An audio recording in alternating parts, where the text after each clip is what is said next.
tickle the heart. Let our music take you there, where Star will take you everywhere, bringing music closer to your heart. Star will take you there.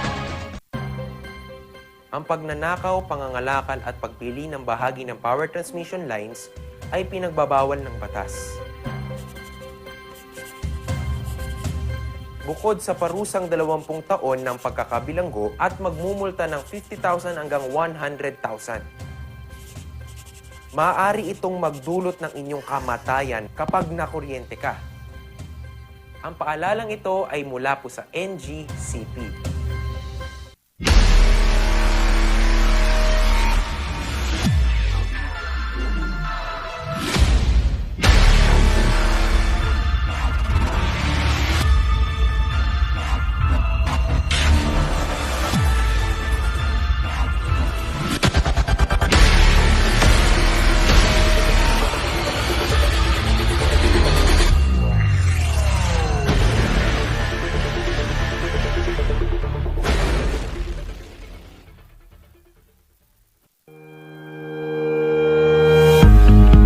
The Baguio Country Club, the first and only 5-star mountain resort in the Philippines, is fully equipped and ready to welcome you back.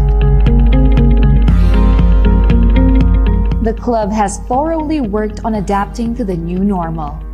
The usage of any of the facilities and amenities of the club is governed with specific rules, regulations, and procedures in accordance to the medical, physical distancing, and disinfecting protocols. And as you return back here to your second home and make new memories with us, we assure you that at the Baguio Country Club, you do not have to worry because we can assure you that the club continuously puts great importance to the health, safety, and wellness of its members, guests, and employees. The most beautiful design you will find ever. Great furnitures and better price. Made in Korea. Art and Furnitures. Visit us at San Luis, Bogo, La Union, or contact us at 0915-1170-111. Art and Furnitures. Hello, good morning, TJ Home Builders po. TJ Home Builders po? Yes po, sir. Sir, paano po umorder online ng mga hardware supplies? Yes po, sir. Madali lang naman pong mag-order through our Facebook page po. Punta lang po kayo sa facebook.com/tjhomebuilders at i-message nyo na lang po kami doon at meron lang pong sasagot sa inyo. So meron po tayong indoor, outdoor, tsaka meron din po tayong for kitchen, for bathroom, at mga lightings po. Sir, ang TJ Home Builders po ay isang tindahan na nag-o-offer po ng mga finishing material. Easy to install at mas makakatipid po sila ng oras at sa pera po nila. Mas concentrated po kami sa mga modern materials. TJ Home Builders! We turn houses into homes! Kapag labis pong nainitan o nausukan ng mga linya, tore at mga materyales na nakakabit dito, maaaring magdulot ito ng pagkaantala sa daloy ng kuryente. Bukod sa apoy, ang usok mula sa pagsisiga ay nagiging dahilan para ma-ionize ang hangin sa paligid ng linya ng kuryente. Ang mismong hangin ay pwedeng maging konduktor ng kuryente sa pagitan ng mga kable. Ang usok ay maaaring daluyan ng kuryente papuntang lupa at maging sanhi ng brownout. Ang paalalang ito ay mula po sa NGCP.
isang pahid ka lang. Dahil walang out sa POW!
Thank God it's Friday! Wow, energy kong energy ngayon. Kahit patapos na ang linggo, talagang kami pa rin ang inyong tambalan na nag-uumapaw. Swak na swak sa inyong maghahanap pa rin si Papa P ang magpapatuloy sa inyo ng Arangkada Stories dito sa Cordillera, Luzon, buong Pilipinas at buong mundo. Gusto ko yan, partner. Ano pangalan mo?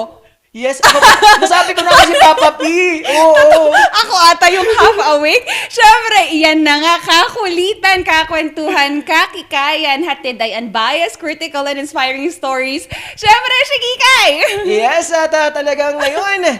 So for the past interviews natin, mga segments natin, nakita natin na marangkada ang mga kaganapan at inspiring stories. Sa dito, mapag-uusapan natin mamaya. Ngayon, talagang magpapasalamat tayo dahil sa mga ganitong programa, sa ibibida natin. Dalawa ang ating guest sa ibida na yan dahil iba't ibang aspeto at sektor na kung saan sports at isa dito ay turismo. Napakaganda nun, partner. And tama, it's one day for us to end the week. At porket ba Friday, hindi namin kayo bibigyan ng magagandang story? Syempre, hindi kami papahuli kasi aside from our two interesting guests, we also have Attorney Elenita today. Yes, dahil Friday ngayon, it is the election segment. At pag-usapan naman natin yung mga mainit na dapat sundin ngayong malapit na ang eleksyon 2022 at mga way ng mga kandidato para sumunod sa mga protocol, sa mga kailangan nilang mga rules bilang isang kandidato. FAQs muna tayo or facts muna tayo, reform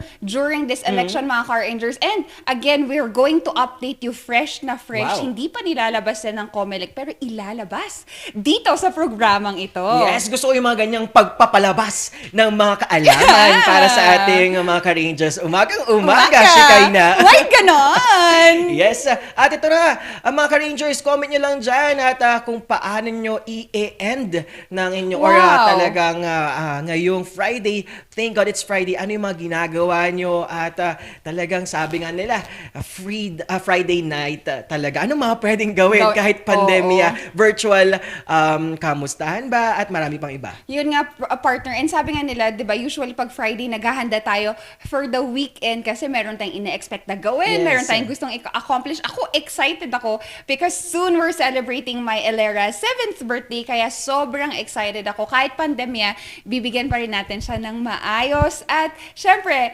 punong-puno ng pagmamahal na birthday. So anak, halika na, mag-module tayo mamaya. Yes, tama naman yan. Excited na din ako dahil sa birthday ni ang iyong anak dahil makakakain ako.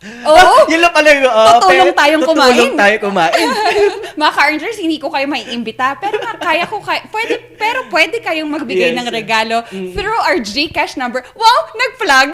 Or by supporting us through sending stars. Makita nyo sa ating FB Live ang ating sending stars para maipakita nyo ang inyong pagmamahal sa amin. Ngayon, season of giving, ngayong malapit na. At next week nga, besperas na, ng Kapaskuhan. Oy, oo nga, no, malapit na. Biglang nag-isip ako, may regalo na ba ako sa'yo, Papa Paul? Ako, nakabalot na.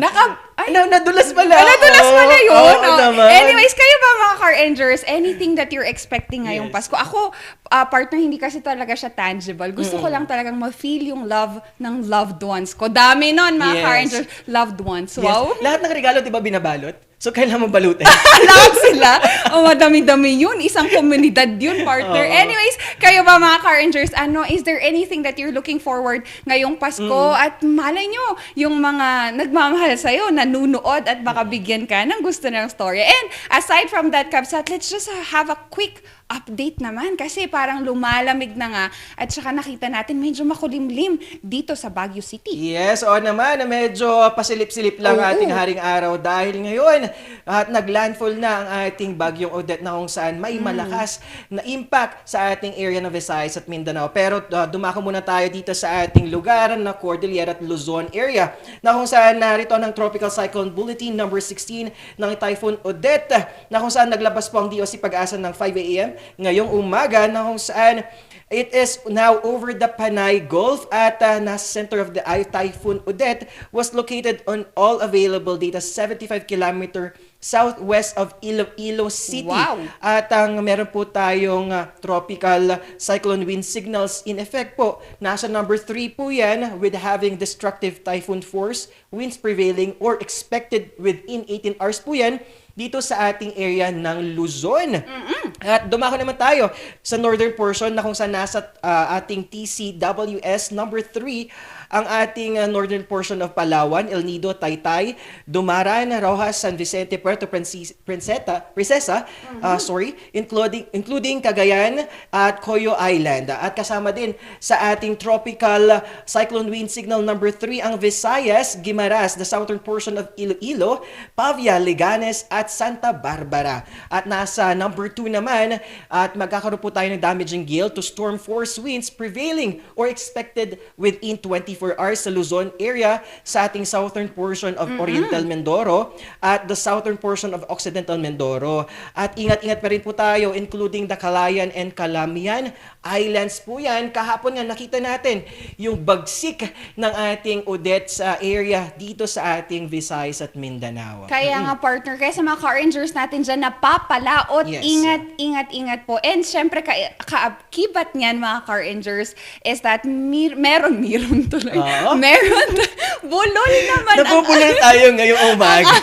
Aga. Anyways, mga car enjoyers, quality products from Aldrich Corporation starting from Pau Liniment, Pau Masahe, Pau Spray. Also, we have capsules available for our immune system and food supplements as well. Syempre, meron din tayong mga tsaa, kape, toro, at kung ano-ano pang products that is for kids and adults. RoboCaf din available for kids and adults that is mainly component of Lagundi. Kaya sobrang health niyan. Mga car rangers, isa pa. Congratulations to the Philippines for garnering not just 1, 2, but the 3rd consecutive year of getting the winner. We've won the world's diving destination from the event World Travel Expo. And nakakatuwa lang, it's overwhelming that we are recognized by our islands and seas. Although at the other side of it, mga car rangers, is that hindi ba natin kayang i-integrate ang local tourism, local cruise dito sa Pilipinas? Well, in fact, we have 7,632 islands. High tide yan, mga car rangers. Alam ko may piloso pong magtatanong dyan.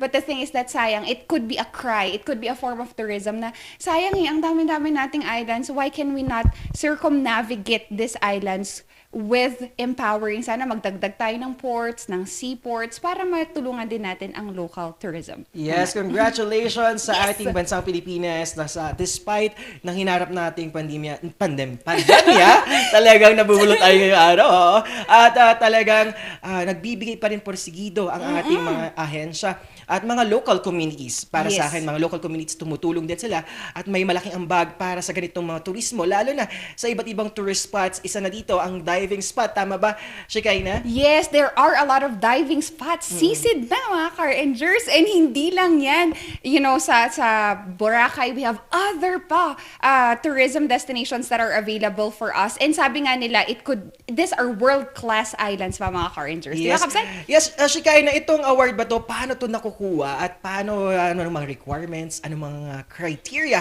para mabansagan na magkakuha ng ganitong award? Alright, so ang ginagawa kasi ng Tourism Promotions Board, mga car-engers, is that they go around the Philippines, they get photos, they get videos, and then inlalapat nila ito, isasali nila ito sa mga competition and events. In that case, they will now rank kung sino ang mananalo, sino yung mga kasama. And luckily, fortunately, again, mga car-engers, for the third consecutive year, we won the world's diving destination in the world, di ba? Yes, ako naman talaga, mahilig talaga akong Sumisid. sumisid. Oo, at marami kang makikitang mga isda at mga naman. tahong. At marami bang tahong doon? At saka coral reefs, di Coral ba, reefs, partner? oo. Kasi iba ang nature naman at ganda sa ilalim ng pagsisid sa dagat. Naman, sisirin natin ang 7,632 islands, mga car-engers. Malay mo, doon mo mahahanap ang iyong hinahanap. Oo naman. At narito din, pagkatapos natin sumisid, magkakaroon po tayo ng medyo madilim na mga kaganapan na kung saan Naku po. naglabas po ang NJCP advisory na kung saan narito ang scheduled interruption natin, na kung saan scheduled power interruption in parts of Benguet on Monday, December 2020 po yan. At mga Rangers, mag-charge na po tayo dyan. At ang time po natin dito ay 6 a.m. To 6 p.m. po yan. Wow, ang tagal Medyo matagal mga Rangers. Monday po yan. Parts of Benguet sa December 20. Ang reason po dito ay the annual preventive maintenance at Itogon Substation. At ayon nga dito sa ating NJCP, specific areas are determined by the distribution utility. NJCP will exert all efforts to restore power earlier or as scheduled. Kaya Yes. mga Rangers, bago magdilim at lahat-lahat at talagang mag-charge na po tayo. At mga ka-Rangers, ano pang makaganapan sa ating syudad ng Baguio? Shikaina. Kaya nga mga car-engers, and ito pa mga car-engers, and thank God it's Friday, pero yung mga frontliners natin hindi talaga papatina kahit na patapos na ang linggo. Go pa rin tayo sa vaccination sites natin, and shout out to my mom and to my niece, Mama Shirley and Zay dyan. Ingat kayo dyan sa SM, mag-iingat lang tayo, and still, physical and social distancing pa rin. Yes, at narito na ang ating COVID-19 situation ngayong umaga na kung saan as of 6 p.m. po yan kahapon, narito ang ating report dito sa syudad ng Baguio na kung saan meron po tayong 3 active cases at may isa po tayong new recoveries. Pero wala po tayong namatay kahapon. At umarangkada naman tayo sa ating mga lockdown areas na kung saan isa po sa total barangay with lockdown at isa rin daw sa ating total areas on lockdown po yan. At wala po tayong new lockdown order pero meron po tayong existing lockdown order sa ating Upper QM, Magnolia Street. At kaya't mga ka-Rangers, ingat-ingat pa rin po tayo kahit nakikita natin na pabawas na ang mga lockdown areas natin at lumuluwag na ang mga area. Kailangan pa rin natin sumunod at wag po tayong talagang magbigay ng ganitong tsansa na alam mo yun, hindi tayo sumunod sa mga protocols or mga social distancing at paggamit ng face mask. Yan. Speaking of pagluwag Yes. ng mga protocols, partner, is there ba, meron ka bang pangarap na puntahan dito sa Pilipinas na tourism destination na talagang one of your bucket list? Yes, pinaka-una kong gusto ang makapunta ay Batanes. Wow! Maaari ko pa malaman kung bakit? Yes. Oo, naman. Naging ganon? Kasi sa Batanes, I think, doon ko mafe-feel iba yung feeling doon sa Batanes at ramdam na ramdam. Lalo na, yung napanood ko isang pelikula na kung saan na-feature yung Batanes at gusto kong mapuntahan din yung Honesty Store doon. Na kung kung saan nakita natin na hindi kailangan ng mga tao na magbabantay, kundi ang kailangan doon ay disiplina at pagiging honest. Naman, partner. And aside from that, kasi 'di ba, kitang-kita natin ang kultura ng mga Ibayat Yes. sa Batanes, ang Tama. paggamit pa rin nila ng Ibatan. And alam mo yun, there's a lot more sa Batanes. Sabi nga nila, our destinations are world class kasi these are really something, and nakikita naman natin paano natin nilalaban yan before and during pandemya, 'di ba, partner? Share ko lang, no?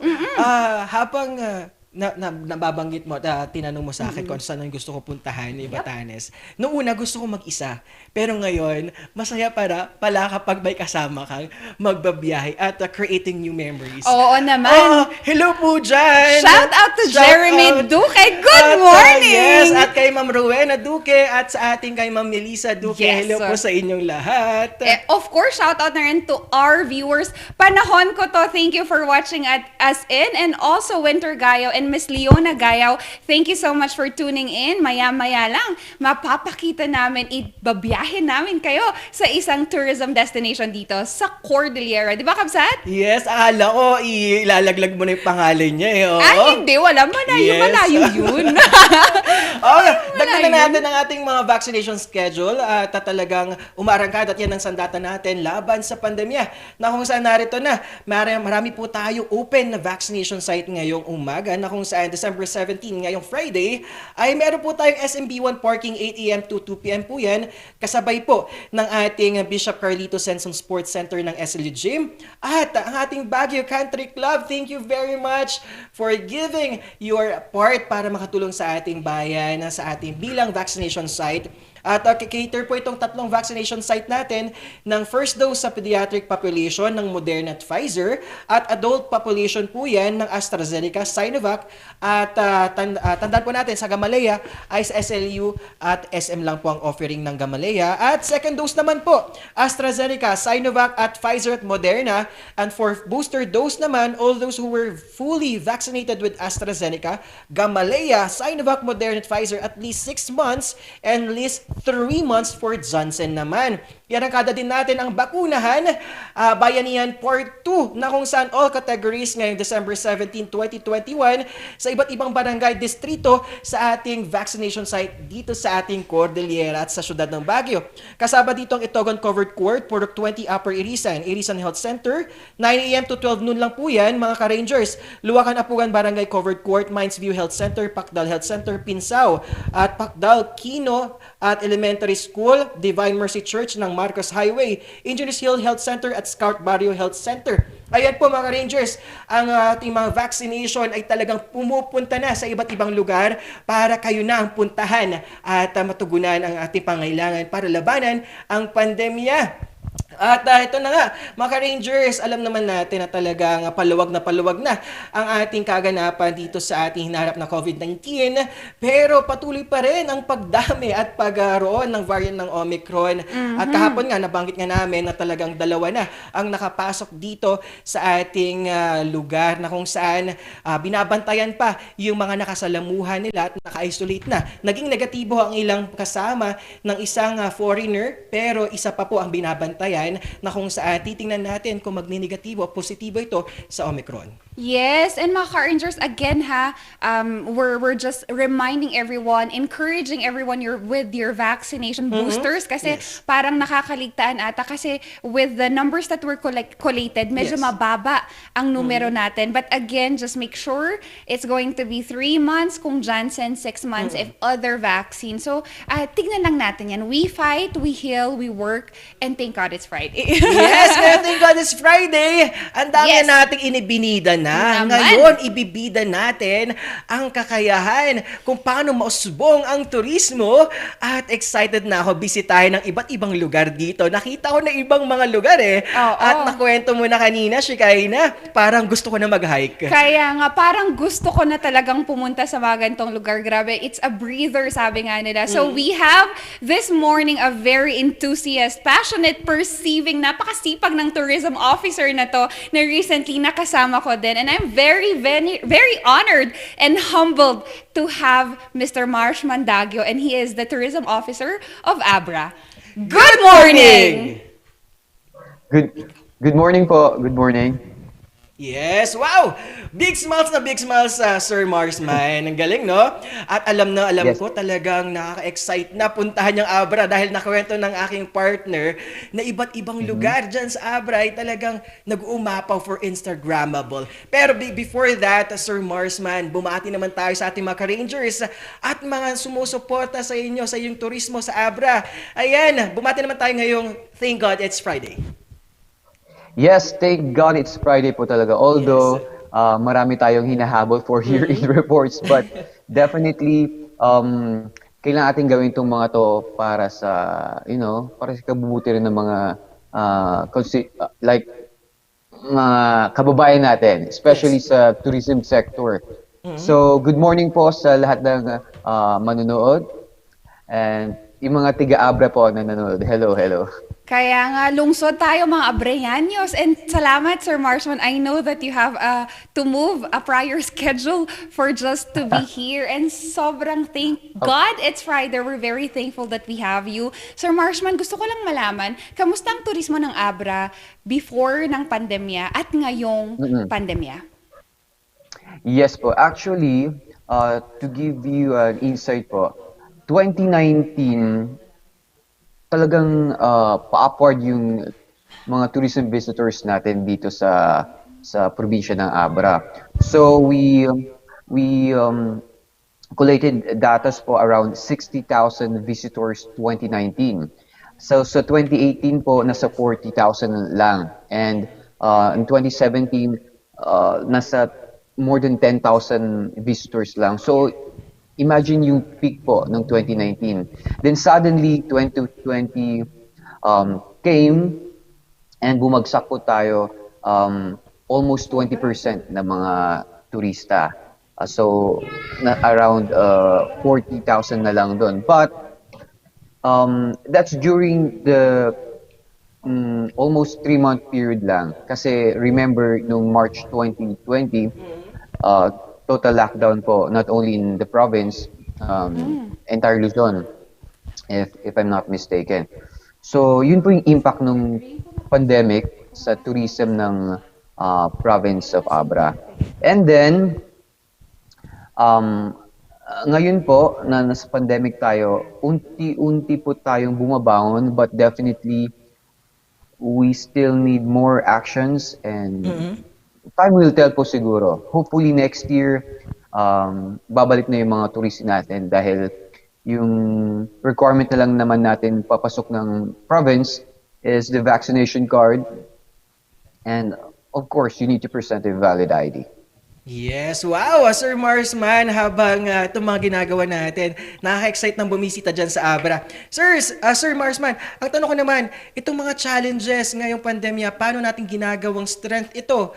At sa tingin nyo, bakit hesitant pa ang mga turista naman kung bumisita dyan sa Abra?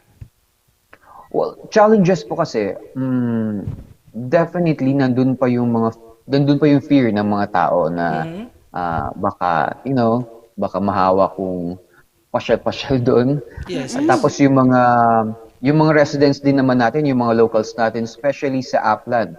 So, given na dito sa Bangged, kasi nandito yung population ng almost like half of Abra, so given na yung mga visitors natin. But yung mga magagandang lugar talaga, mga natural attractions natin is within the interiors of the province. So yung mga residents po natin doon, may konting hesitant pa na magpapasok ng mga outsiders, ika nga natin, especially outside of our province. Kasi may thinking pa na baka mahawa yung mga kapamilya nila, especially may mga hindi naman gusto talaga magpa-vaccine. May mga instances talaga na ganun. So hindi naman natin pwedeng pilitin. So until na mag-open talaga yung mindset nila na okay na, sige na, welcome na po lahat. And good thing with this pandemic lang po, at least nakahinga yung mga sites natin somehow, like Kaparkan kasi, naging mukha siya ng tourism ng Abra. So lahat, ah, gustong pumunta ng Kaparkan. Hanggang medyo naabuso ba yung right term nun, but definitely yung mga yung bulk kasi ng tourist po na pumunta doon prior to the pandemic, talagang medyo bugbog si Kaparkan. Yes, exactly. So somehow naka-breach siya ngayon si Kaparkan and other sites of our province. We And at may mga maabuti namang naidulot din si pandemic somehow kasi yung mga kabataan dito po sa Abra dahil hindi makalabas noon, um, ang ginawa nila, naghanap ng mga sites within the province na pwedeng puntahan. So yung ginawa nila, nag-post sila sa social media hanggang nag-boom naman siya locally. So yung mga taga-Abreños na walang mapuntahan, bawal na pumunta ng Ilocos, na Baguio, La Union. So within the province na lang yung mga tourist sites na dapat nilang puntahan. So yung mga taga-Bangged, pumunta ng upland and vice versa. So yun po. And may mga campsites, may mga tourism sites po tayong na-develop dahil walang magawa yung mga tao. So unti-unting dinevelop nila yung lugar nila. Exactly, Sir Marshman. And nakikita nga natin sa photos ang isang bagong atraksyon na nakita ng mga taga-Bangged or taga-Abra. And Sir Marshman, di ba, if there is one thing that this pandemic have brought to the tourism industry, it was really to breathe and to entertain local tourism.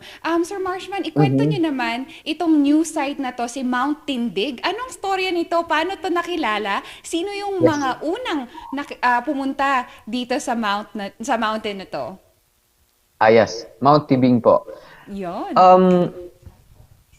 Ito po, yung magandang dulot ng pandemic po somehow, kasi this place, last December 2020 po yun, nag-camping lang kami sa site na yan, na walang intention to develop it. So,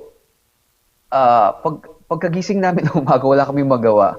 Nag-hike kami sa area. Yes, wow. Tapos, pumasok lang sa isip namin, sa isipan namin ng pinsan ko na, magandang site to. Parang, ngayon lang natin na-realize na may view pa lang ganito dito. Tapos may potential na maging tourism site. Lagyan lang natin ng mabuti-buting toilet and source of water. Tapos yun naman na ang hinahanap ng mga turista natin. And then we posted it on social media. Tapos nagbakasakali kami na gumawa ng event. Nag-put up ng event on a weekend. So, imagine in the middle of nowhere. Walang kuryente. Nasa forest ka talaga. Tapos biglang may event sa lugar. So, na-entice yung mga local tourists natin sa Abra. And then, suddenly, they started flocking. Hanggang unti-unti po siyang develop. But definitely, may plan po sa lugar na hindi masyadong i-overdevelop. Just say it as is. Very raw. Kasi may market naman po ng tourism na ganun. Talaga yung, ang pangit din kasi pag overdevelop yung lugar yung attraction yun, yung lugar itself. I mean, the scenery itself, yun na yung attraction. So, pakonti-konti lang po yung mga development natin to. Para Yes. hindi naman masayang. That's right, Sir Marsman. There's a subtle introduction of this new tourism attractions para hindi din naman natin ma-degrade ang ating environment. Yes. And I think that is one thing that we have been lobbying for a long time is to introduce new attraction but make it sustainable. Di ba, Kapsat? Yes, tama naman yan. At ang galing, no? Meron na ako nasa bucket list Yes! na pupuntahan. Ang tanong ko naman, Sir Marsman, talagang marami tayong ginagawa para mausbong yung turismo. At hindi din yun nakakalimutan to help our people sa kanilang sine at mga ginagawa at mga events at activities. Ikwento nyo naman itong Duras Awards na kung saan disiplina at urnos asenso sa lapadan. Ano ito, Sir Marsman? Yes po. Yung Duras Awards kasi, what they did in Salapadan, which is really, really good. Um, um, Abra is not well known into local cuisine. So we have the Abiki. For sure, yun yung alam nyo dyan sa Baguio kasi maraming apors na pumupunta sa Abra. And then suddenly, hinahanap na nila yung Abra Mickey. But the good thing with Salapadan, dito sa Duras Awards, they were able to promote the local cuisines of Salapadan. So, in general, kasi si Salapadan is part of a group of Tingyan municipalities, and it's a good way to promote the local cuisines, um, yung mga foods lang talaga na dun lang matitikman, dun lang, authentically, dun lang matitikman, dun lang pwedeng gawin kasi nga yung mga local produce, uh, yung mga ingredients nandoon sa Salapadan and other Tinggen municipalities. So these awards, bago lang siya but definitely um, it helps to boost the tourism in that area. So sabi ko kay DALG nila doon, continue lang po at for sure pagbukas ng tourism natin sa province next year, marami't marami ang bibisita sa Salapadan. Yes, Sir Marsman, ang galing. Itong dalawang bagay na to, Cooking Fest at yung ating art poster making, isa sa Yep. mga malapit sa puso ko yan. Kaya, Sir Marsman, sa susunod na pagbisita namin, for sure, sana matikman namin yung mga cuisine na galing sa Abra at sa Salapadan. Sir Marsman, ano yung kakayaan at impact nito sa ating mga community, lalo na rescaling at makikita natin yung kakayahan ng ating mga Abreño sa ganitong mga way through art and poster making at cooking area natin or industry sa pagluluto. Yes, but actually yung poster making natin, yung art contest natin sa Salapadan, dinaluhan po ito ng mga kabataan. So may category po tayo, yung 14 to 18 years old, or I'm not mistaken, 14 to 19 years old, then 20 to 28 years old. So yun po yung poster making natin, yung art contest natin. And I'm actually talking to their MLGOO, yung sa DLG counterpart nila. What I saw and somehow learned in Baguio when we had that trip a few weeks ago. So you're making Baguio the art capital not only in the north pero sa Pilipinas. So marami pong na-instill na ideas sa akin. So dapat yung art natin hindi lang pambahay. So promote it. Ilagay niyo sa kung sino man mananalo, i-hire niyo siya na mag-paint ng mga public for public art naman para at least makita ng publiko talaga. Hindi lang yung kasi yung essence ng poster making natin o yung art contest natin, hindi lang dapat dun sa contest. Na may price lang, ganito lang yun. Kasi may team din sila eh. So, yung frontliners ng pandemic. So, it's really a good way to, of course, to promote the talents of the youth. And nag-incorporate din sila ng culture ng Tingyan culture sa art nila. So it's really a good way to, to advertise, to promote the place. Pero yun nga lang, hopefully nga hindi lang dun sa contest. So i-announce pa kasi yung winners sa Christmas program nila, but we suggested nga we encourage the local Yes, Sir Mars. local government, LGU po, na sana yung mananalo may present publicly sa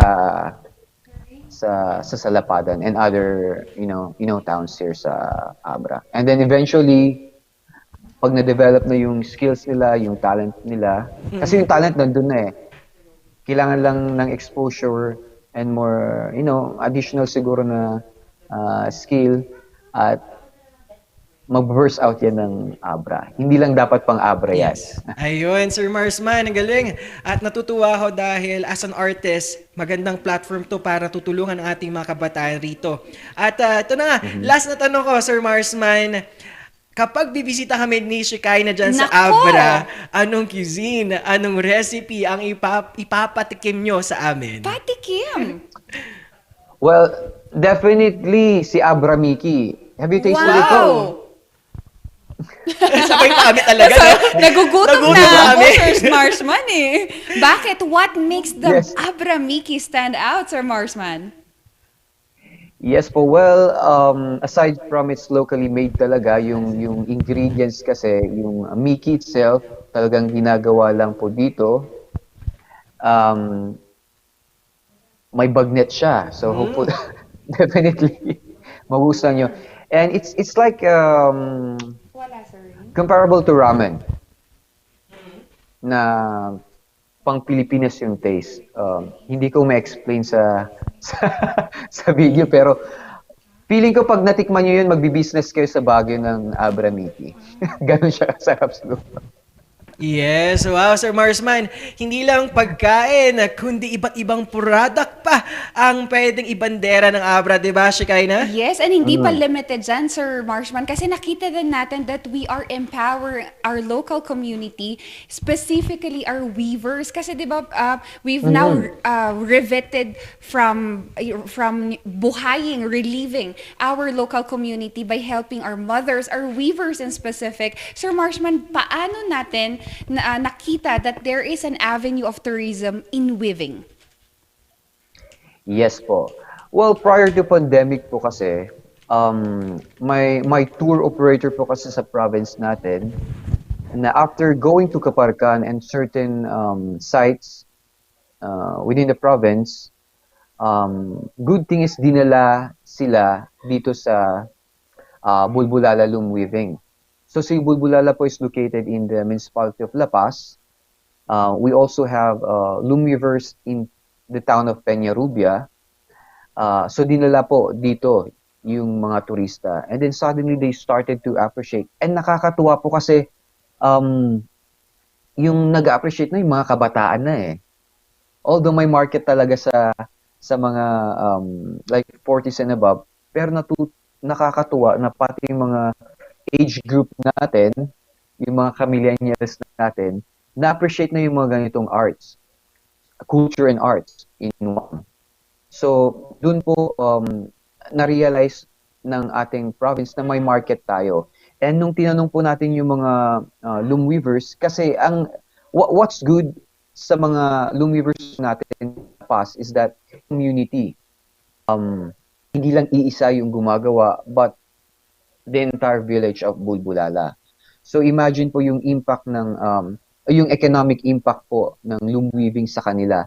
And then suddenly nagkaroon ng pandemic. So like negative po talaga yung income nila within that time. So they're very happy na unti-unti ay okay na ulit yung sales nila. And then they participated actually sa Baguio, like Ma'am Sheikh said, and they're actually the best sellers during that time. So mas na-boost pa yung confidence nila. And then nandito na nga yung mga outsiders na nag-direct call na sa kanila to order this and that. So ang good thing naman sa mga partner agencies natin, may mga gusto pang magturo ng ibang designs na made of Abrenian Abel. So it's really distinct po comparing to other Abel products of other provinces. I don't want to compare, pero at least may distinct po yung Abra Abel compared to other provinces. But yun nga, it has become an icon na rin somehow of tourism ng Abra, kasi nga may certain designs from the Tingyan culture, Iloco culture na binabagay po sa mga Abel na ito. Yes. And na-realize din ng mga Lumivers natin yung Yes, ah, sir. sabi ko nga economic impact Mm. kasi dati-rati kasi yung may mga middlemen. Mm. Tapos kaya lang nakita yung finished product nila sa mga ganitong establishments. Ay Yes. Opo, Sir group Marsman. Yes, sir. pride po. Apo, Sir Marsman, ang galing ng mga ganitong proyekto at hindi lang yung tourist spots ang nabibigyan natin, na bendera natin, kundi yung kakayahan ng ating mga weavers, yung product na meron ang Abra. At ito pa, ang gusto ko pong sabihin sa inyo, Sir Marsman, pagpupugay sa mga ginagawa niyong serbisyo bilang our tourism officer, tama ba, ng Abra, at talagang nakikita natin yung kakayahan ng mga lugar na sa Abra at mga tao rito. Sir, ano pa yung mga upcoming events natin at activities? At isa na dito, ang Camping is All We Need. Ano to, Sir Marsman? Yes, camping is all we need kasi sa hinaba-haba po ng quarantine period po natin sa pandemic, kailangan nating mag-breathe. Ika nga, di ba sa Baguio, breathe Baguio yung team niyo eh. Sa amin po, Abradventure. And part of it is camping. So camping is all we need this moment, especially yung tawag dito, may haba-haba tayong holiday ngayon at medyo nag-ease na rin yung mga restrictions natin. And what's good thing with camping po kasi is that it's an open air. Open area po siya. So hindi namin sinasabi na 100% na hindi ka walang virus na kon, pero definitely mas safe siya compared sa mga close-in na events. Yes. But definitely, marami pa tayong gagawin for sure. We'll invite you po, Sir P and Ma'am Shik.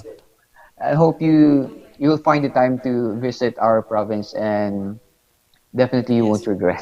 Yes, thank you, Sir Marsman. Kaya't mga ka-Rangers, bumisita na dyan sa Camping is All We Need sa Rancho Daguio Campsite. At meron po tayong live acoustic night dyan, November 2021. At na kung saan per head po yan ay 200 pesos. Tama ba, Shikaina? Yes, and Sir Marshman, meron pang upcoming kasi November na, tapos meron pang isa Yes, for yes. December, tama ba?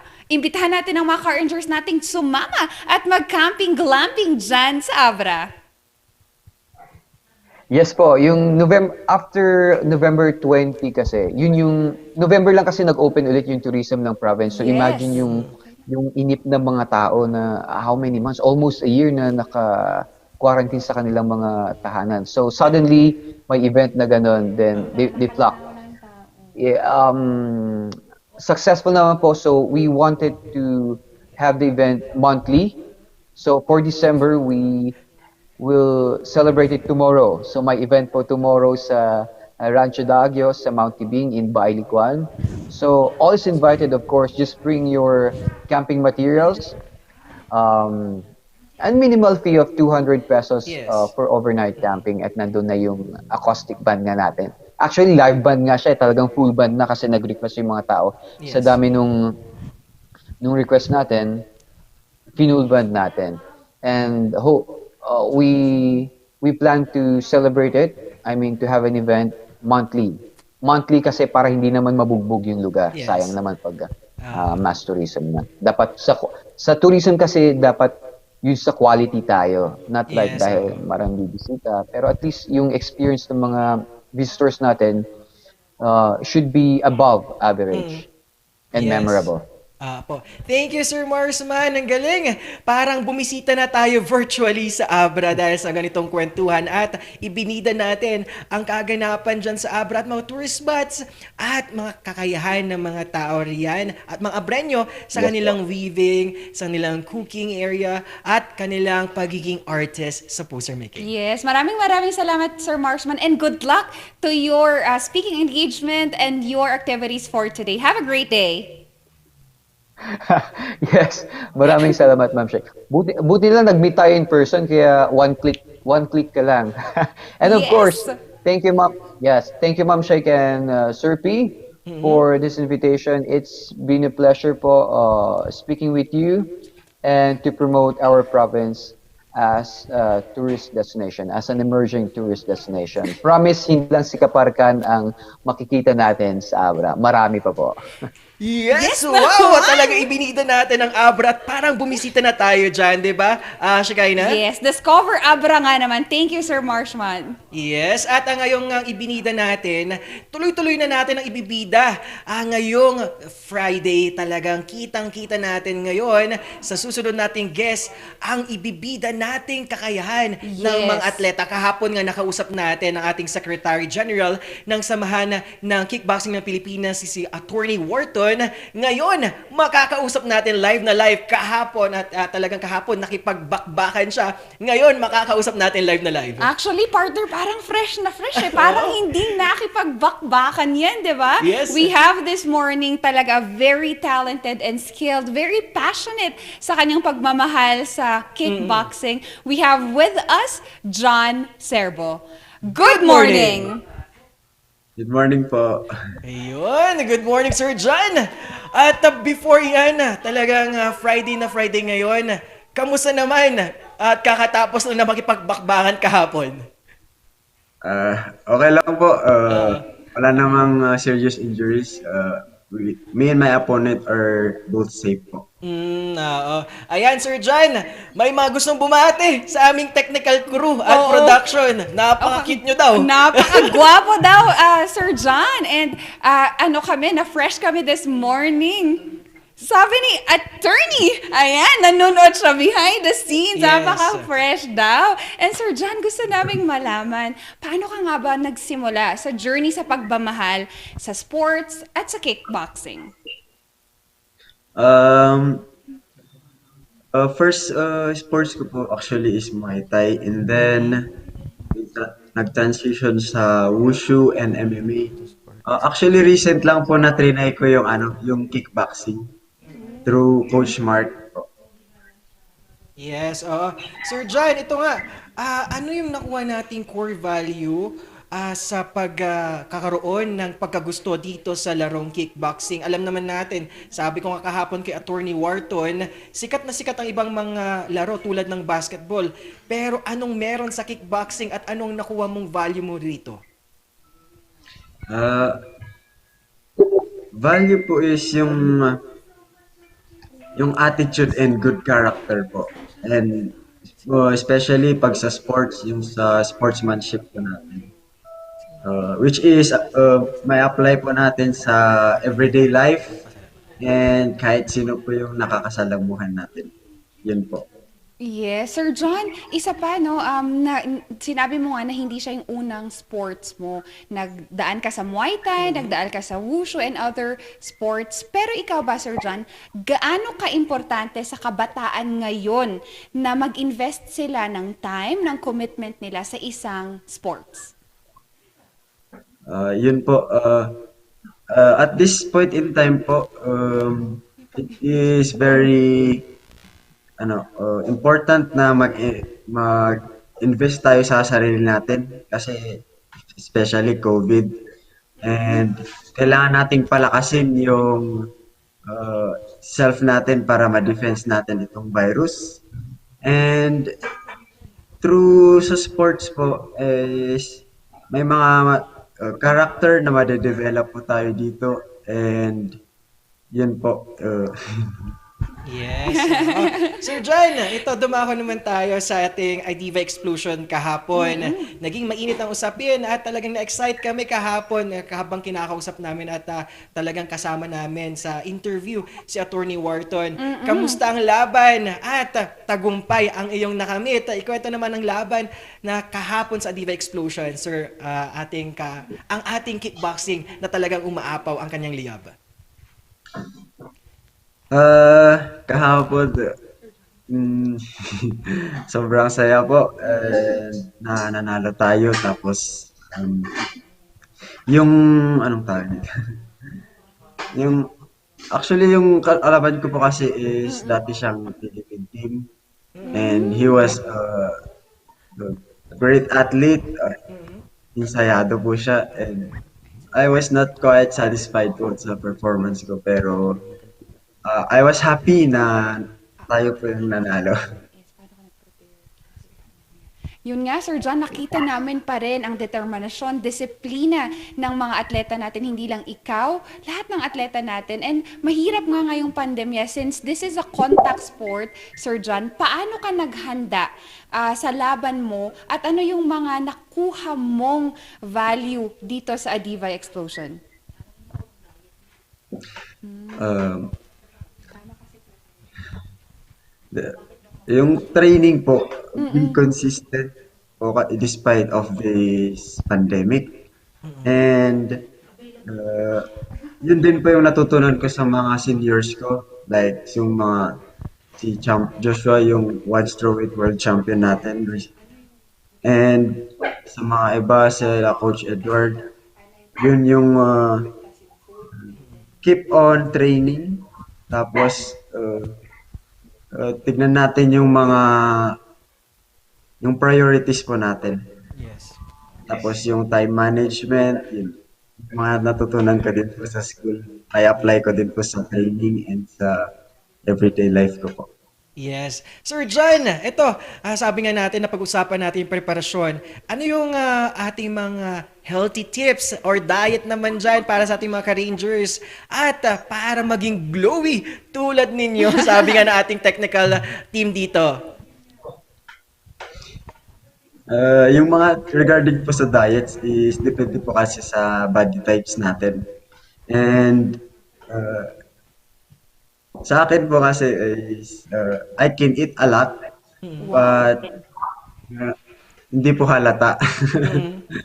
I can, yung kahit more on proteins po tayo and pag hard training, carbo loading and fats, yung mga healthy fats po para magagamit din po natin sa training, mga ganun po.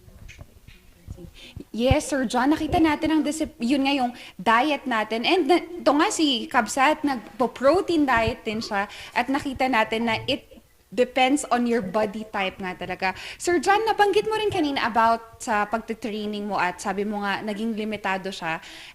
Dumako naman tayo sa isang pressing issues kasi alam natin ngayon na marami ng gender. Hindi lang limitado, nabubulol na naman ako, limitado sa babae o lalaki. Ngayon, Sir John, personally, ikaw sa pananaw mo, komportable ka bang maging maka-training, maka-sparring ang isang bakla? Actually, I was currently teaching po sa gym, sa Team Lakay doon po sa Pico and meron po akong student na tinuturuan doon na bakla. It's okay lang po. Okay lang po sa akin yung ganun. Kasi hindi naman po parang discrimination pag ayaw nating ano yun, pero tao din po yun and we respect that po. Ganun po. Yeah. Mhm. Right? I truly believe that respect begets respect regardless of your gender or sexual orientation. Maraming salamat, Sir John, kasi bukas na ang kickboxing, ang mga gantong bruskong laro sa ganitong aspeto ng society. Di ba, Kabsat? Yes, Sir John, ito na nga. Sa ating mga kapwa kickboxer kahapon sa Adiva Explosion, ano yung mga nakuha ninyong impact naman sa ating mga nangyayari at makaganapan sa ating kickboxing kahapon? Ano yung mga nakuha nating impact sa bilang kickboxer kahapon? As a kickboxer, parang kasi andun po yung mga coaches from Manila.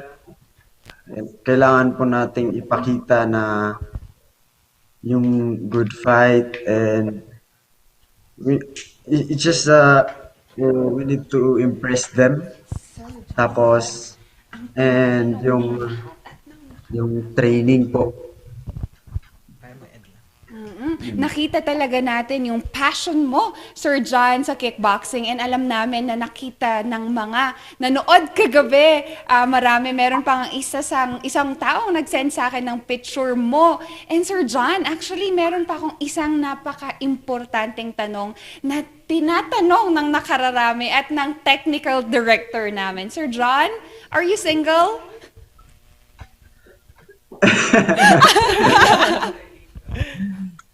Yeah, I am taken po. Yun. Kasi meron pong Marites surgeon na nagsabi na engaged na daw tayo. Totoo ba yun? Hindi ba? Grabe po. Hindi po. Hindi po.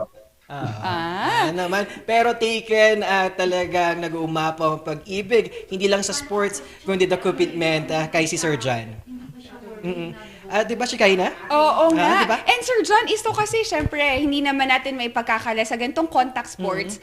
Merong mga taong nagkakagusto sa'yo. So, hindi ba nagsiselos ang partner mo pag lumalaban tayo? At paano mo pinapakita ang commitment mo din sa partner mo sa ganitong larangan? Actually, silosa po yun eh. Ay, nako. So paano mo siya binibigyan ng assurance na mahal kita? Huh? Ngay ganon. Ano lang po. Just be parang pakita lang po yung yung respect mo sa kanya and improvement through action, wag lang sa salita, no? And just put it to action and I think that is romantic already. Tapos makikita niya na lang, mafe-feel niya na lang. Right. Action speaks louder than words nga naman mga ka-Rangers. And Sir John, any other upcoming activities na pwede nating ibitahin ng ating mga ka-Rangers? And syempre, encourage natin ang youth natin na maging sport enthusiast din. Opo, actually yung teammates namin from fighting sa Singapore, mamayang gabi po, Winter Warrior 2. Dito po natin makikita sila Jan Losangiao,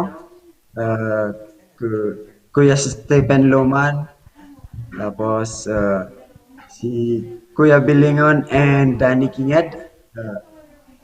You can watch it on YouTube po or one super app or tapos yung sa mga youth po, I encourage you to join any sports, hindi lang po combat.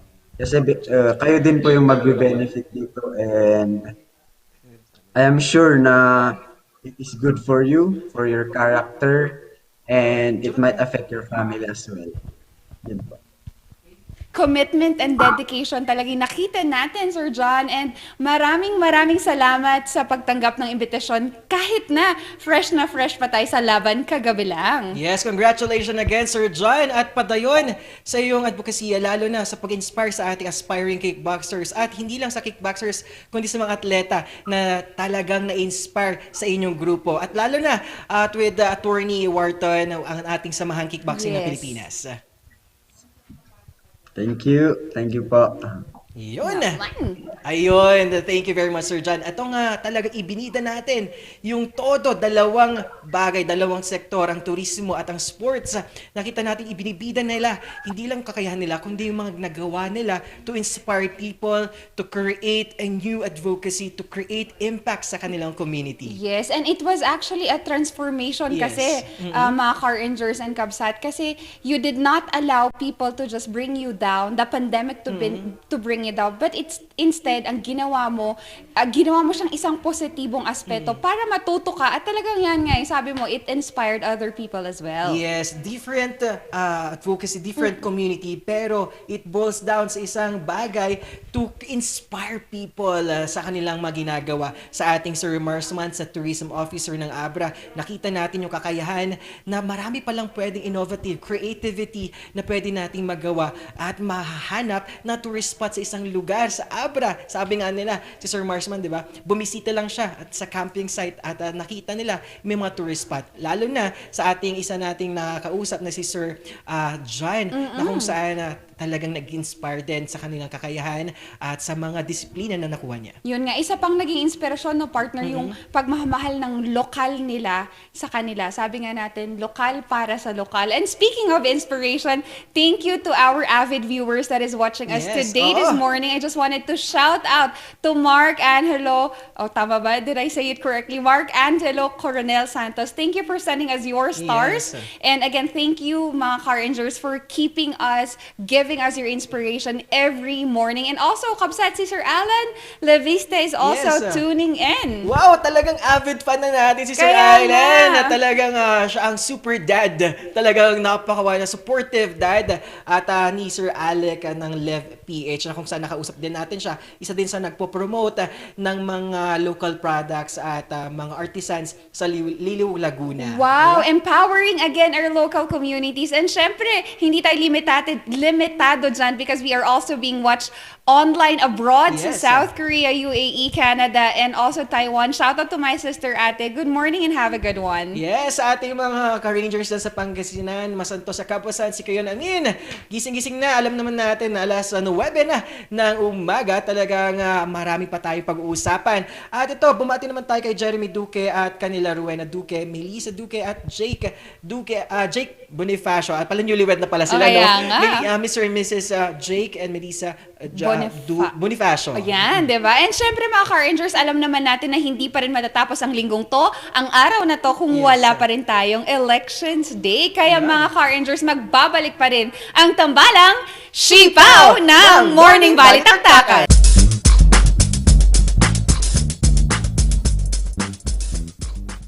Hear the music of our hearts. Let our music take you there. The star will take you everywhere, bringing music closer to your heart. The star will take you there. Ang pagnanakaw, pangangalakal at pagpili ng bahagi ng power transmission lines ay pinagbabawal ng batas. Bukod sa parusang 20 taon ng pagkakabilanggo at magmumulta ng 50,000 hanggang 100,000. Maaari itong magdulot ng inyong kamatayan kapag nakuryente ka. Ang paalalang ito ay mula po sa NGCP.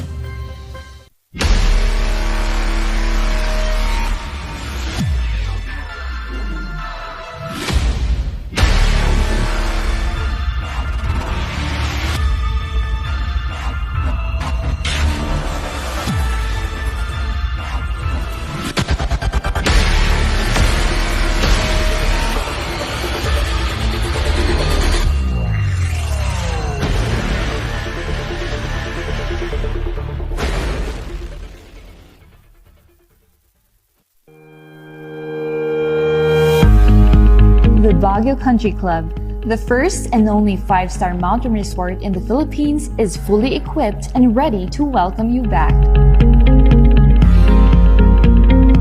The club has thoroughly worked on adapting to the new normal.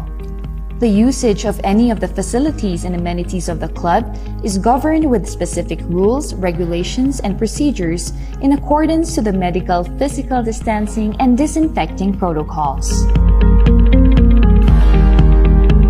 And as you return back here to your second home and make new memories with us, we assure you that at the Baguio Country Club, you do not have to worry because we can assure you that the club continuously puts great importance to the health, safety, and wellness of its members, guests, and employees.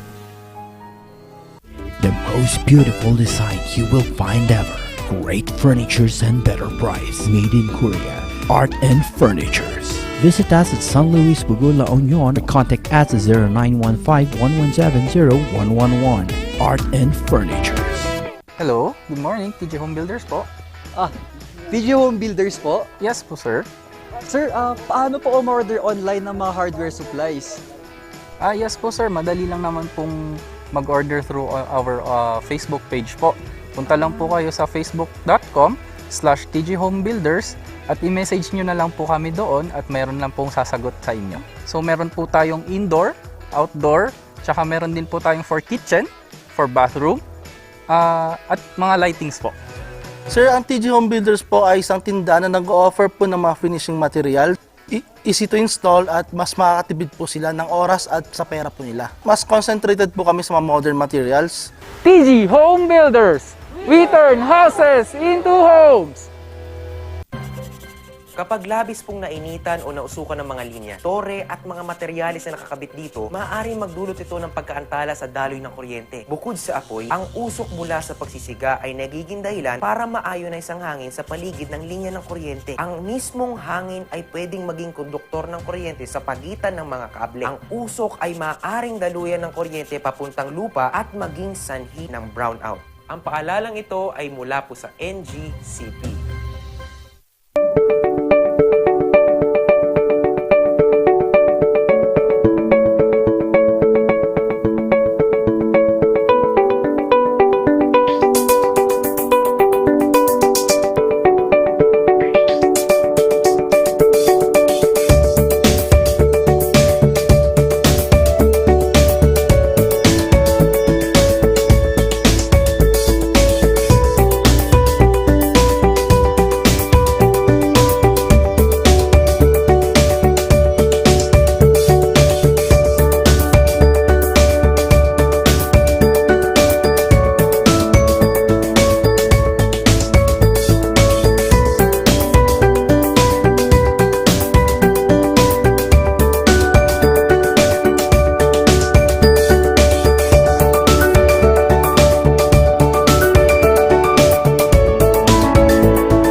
Isang pahid ka lang. Dahil walang out sa POW!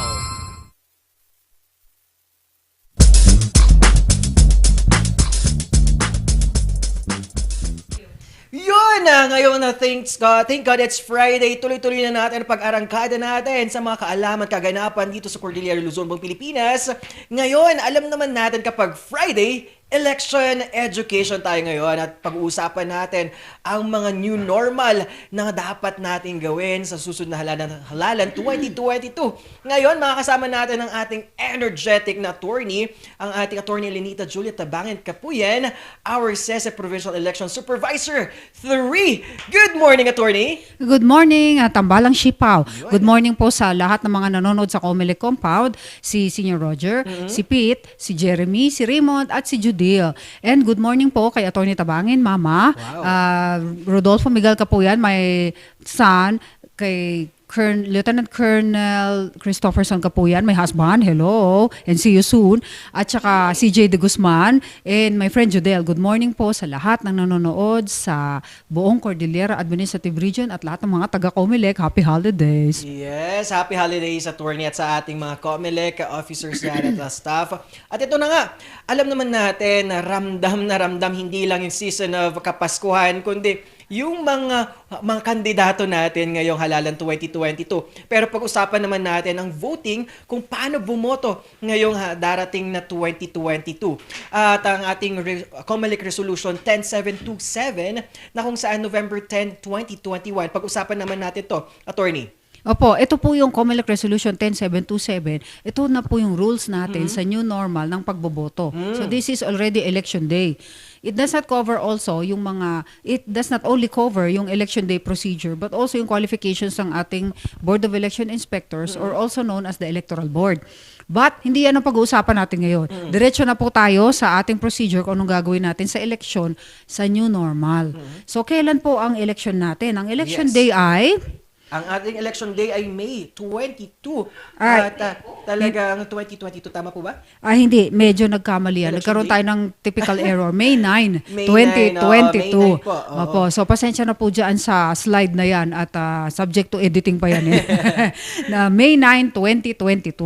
Opo, and the time is 6 a.m. to 7 p.m. So dati, compare natin sa last procedure nung before pandemic, 7 o'clock a.m. to 7 in the evening. Pero ngayon, mag-extend lang tayo ng isang oras, so 6 a.m. to 7 p.m. And then, meron po tayong mandatory requirement po. Meron po tayong voters assistance desk. So dati, meron din naman yan, but it's a help desk na inorganize ng barangay. So, pero ito, mandatory na to na required in every polling place. So ano ang nandito? Yung pong mga listahan natin ng mga voters, yung sequence number kung saan kayo sa presinto, kung anong number mo dyan, and saan ang precinct mo, anong precinct number. So, yan po yung una nyong step na pupuntahan para malaman nyo kung saan kayo magvo-vote. So again po, mga ka-Rangers, ang voting hours natin ay, ang voting information natin ngayong araw ay May 9, 2022 ang ating election day. Tama po ba? Yes, at election meron day. po tayong VAD or Voters Assistant Desk po yan. At ating visiting hours po ay, voting hours ay 6 a.m. to 7 p.m. Tama po ba? Yes, yan na po yung bago ngayon. Nag-extend lang tayo ng 1 hour. Ayun. At meron din po tayo, pag-usapan naman natin ng holding areas ay required na ngayon. Pag-usapan naman natin ito. Opo, dahil sa nangyaring pandemic, meron na po tayong holding area ngayon. So yung holding area natin could be an adjacent room or pwede rin naman sa open grounds yan. Basta well-ventilated at saka hindi naman umuulan. Kaya magpo-provide sila doon sa polling place. Usually, a polling place is a school or a building. So sigurado, meron niyang grounds. So while waiting for their turn, in a first-come, first-serve basis, nandun po yung mga voters sa holding area muna. Because we cannot accommodate more than 10 in a classroom. Kasi yan yung precinct. Hindi naman pwede tulad noon na so much as much as possible, so much persons can enter the room, 'di ba? Yung for example, medium size room, we can accommodate around 10. So 10 talaga yung papapasukin, pero hindi tayo conscious of the number of persons. Pero ngayon we are conscious of the number of persons because of yung ventilation natin sa classroom, which is the precinct area or the polling place. Kaya you just wait for your turn. Ipupunta muna kayo sa holding area, first come, first serve basis yan. At saka, bawal din po yung nag-i-issue ng number para tayong nasa grocery o kaya yung nagpapabakuna. Di may numbers kayong ini-issue. Bawal din po yun. So, first come, first serve basis. Okay? Yes. Then, there is also a COVID marshal. So, bago to it is manned by the DepEd supervising official. Yes. Yan yung, ang trabaho niya is to see to it na lahat ng protocols sinusunod. So, dati wala to. Wala naman tayong tinitignan kung meron bang naghuhugas ng kamay, nagdi-disinfect ng surfaces, naka-mask, naka-face shield, walang ganyan noon. Pero ngayon, there is a COVID marshal who will go around and inspect kung talagang nag-o-obey tayong lahat. And dagdag pa natin, attorney, pwede ba nating i-adapt yung mga way natin during the bakuna area, vaccination sites, na kung saan ganong style, merong mga upuan kapag nasa holding areas? Pwede naman yun, basta wag masyadong marami. So, kung mga tao, for example, nasa holding area, yung iba nasa labas pa ng school, pwede naman silang pumila pa doon sa labas. Anyway, we have the entire day. Yes. And for every precinct, there are around 800 registered voters na maghihintay for a counting machine. So, dati rin yung clustering natin. But wag mag-alala kasi meron naman tayong rule na just in case there are still voters, for example, 7 o'clock na, and that's the last hour for voting. There are a certain number of people within 30-meter radius. So, the provision will apply that the poll clerk will list down all the names of these persons around the 30-meter radius waiting for their turn to vote. And still waiting, their names will be called 3 times. And then they will be allowed to vote. Yes. So, yan yung procedure natin. And if they are not around when they are called, wala na yon, forfeited na yung iyong privilege. So, do not worry kung maubusan kayo ng oras. At dahil because of the normal protocols that we are going to implement na iaano natin sa polling place or sa precinct, do not worry because meron tayong provision na during the last minute, kapag meron pang mga tao within 30-meter radius, the poll clerk will write it down and call you one by one so that you can vote. And the effect is, you have still voted on time. Yes. At ito, pag-usapan naman natin, attorney, yung alam naman natin kapag May 9 na 2022, marami nakapila. Paano naman po yung mga express lanes naman natin patungkol nga sa mga elders natin, PWD at heavily pregnant that Apo, day? sa next slide natin, nakalagay po the express lanes and then the emergency accessible polling places. Yan po, meron po tayong una express lanes for yung tatlong yon, PWDs, Elderly. heavily pregnant women, and elderly. Pag sinabi nating heavily pregnant women, hindi po yung heavenly pregnant na sinasabi nila sa radio. Yan yung more than 6 months na daw po siya na pregnant. So may kita naman sa physical appearance na lumalaki na yun tiyan. So pagbibigyan na yun. Once na dumating itong sila, diretso na silang boboto. So, hindi na sila paghihintayin. That's what we call express lane. Kasi isa lang naman po ang machine natin in every precinct na 800 ang voters doon na na-cluster. But, kung titignan natin, kung mayroong mga disabled pa, elderly, and the same group din, minsan including IPs pa nga, yung indigenous peoples, if they cannot, yung di na makaakyat, doon sa mga yung building sa matataas, merong may establish na emergency accessible polling places. Yan yung precinct na makeshift siya, pero they are allowed to vote itong mga ganitong klaseng persons na voters natin. So, hindi na sila aakyat sa presinto nila sa pinaka-top floor o kaya bababa sila sa pinaka-down. Pero nandun sila sa level, naka-establish yun sa level ng daan para hindi na kayo aakyat, di na bababa. So, dati nang in-implement ito, pero syempre, we are implementing it again together with the express lane. Yes. Attorney, ito nga, itong mga PWD at elder natin, may makasama yan. Paano natin sila mamamonitor? May mga mag-assist, tama po ba?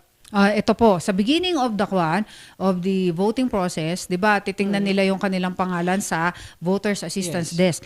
May mga kasama itong elderly natin, kasama din yung mga illiterates, 'di ba? Yes, tama. Illiterates na with assistors and disabled persons who cannot vote by themselves. So, pagka nasa holding area sila, not more than 10, including nakabilang na rin Kasama yung assistant. assistor. Yes. Now, when it comes to the assistor, tulad ng, for example, you are yung illiterate or disabled, you are blind and somebody will assist you. This person must be a relative by within 4th degree of consanguinity or affinity, or a person who belongs to the same household na kasama mo. So, pwedeng caregiver yan, pwedeng best friend mo, basta a member of your household. And then, they cannot assist more than 3 times. Okay? So, hindi pwedeng pabalik-balik na, ikaw na naman. Ikaw na naman. Hindi pwede yun. Yes. It has to be, yung tao na ina-assist mo, yun lang kung maaari. And then, paano kung yung iba na walang assistor? Any member of the electoral board can assist so many times. Okay, so many times. Ito naman po, how about po, alam naman natin, hindi lingid sa isipan natin na may mga unvaccine pa. Paano yun? Paano natin sila ma-assist? Ganito. Hindi naman po requirement yan na for a person to be able to vote, he or she must be vaccinated. Uy, wala tayong ganun.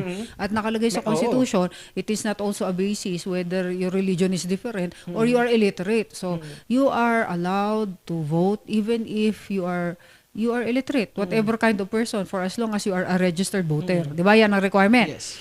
So, meron pong, just in case, nagkaroon ka ng, pagpasok mo meron tayong foot bath. So, health protocols na yun. May foot bath na meron ding sanitizing lotion or gel or alcohol na nandun sa entrance. Then, they will take your temperature. Yes. O, for example, pumunta si Mr. Pao sa polling place and then they took his temperature and that his temperature is 37.7. So, kung ang temperature mo is 37.5 and above, uulitin yan ulit.